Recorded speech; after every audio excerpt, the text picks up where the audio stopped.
আসসালামু আলাইকুম, কেমন আছেন আপনারা? দেখেন আমি এখানে আজকে বিকালে নাস্তা রেডি করছি। এখানে আমি ধনিয়া পাতা, পেঁয়াজ, টমেটো ভালোভাবে কুচি করে কেটে নিছি খুব ভালো করে। এখানে দেখেন বুট কিনে আনছি, তারপরে পেঁয়াজও, তারপর আলুর চপ আর গুল করে এগুলো কি বলে, এগুলো আমার বাচ্চারা সবাই খেয়ে নিয়েছে, তাই আপনাদের সাথে শেয়ার করতে পারি নাই। দেখেন পেঁয়াজগুলো আসলে এত মচমচা করে বাচ্ছে, মানে খুবই মচমচা, খুবই ভালো, মানে খুবই আমি খেতে।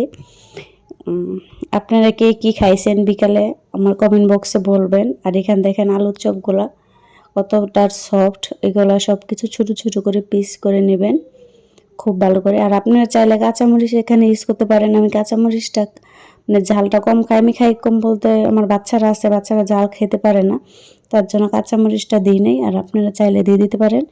দেখেন মায়ের হাতে মাখাচ্ছে, কতটা মানে কতটা ভালো লাগছে দেখেন।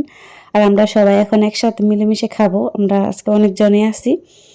আর এই দেখেন নেন। আল্লাহ হাফেজ, সবাই ভালো থাকেন, আমার পেজটারে সবাই ফলো দিয়ে রাখেন।